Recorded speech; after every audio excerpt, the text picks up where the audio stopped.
Humanism আধুনিক কুফর ও শিরকের জড়। মানবতাবাদ শব্দটি যখন উচ্চারণ করা হয় তখন আমাদের কল্পনায় দয়া, ভালোবাসা ও মানব সেবার একটি চেতনা কিংবা দৃশ্য ফুটে ওঠে।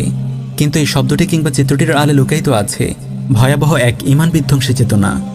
মানবতাবাদের মিষ্টি কিছু স্লোগানে বিভ্রান্ত হয়ে মুসলিম সমাজ সেই ভয়াবহ চেতনার ঈমান বিধ্বংসী রূপটাকে চিনতে পারছে না।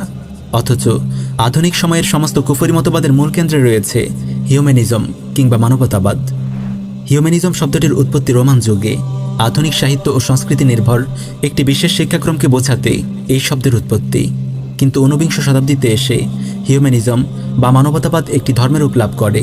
এই সময়ে এসে হিউম্যানিজমের সংজ্ঞা দাঁড়ায় এমন এক জীবন পদ্ধতি যার কেন্দ্রবিন্দু হলো মানুষ, যেখানে দিনী প্রত্যাদেশ কিংবা পরিচয়ের কোনো মূল্য নেই এবং অতিপ্রাকৃতিক বিষয়ের কোনো গ্রহণযোগ্যতা নেই। আমেরিকান লেখক ওয়াল্টার লিপম্যান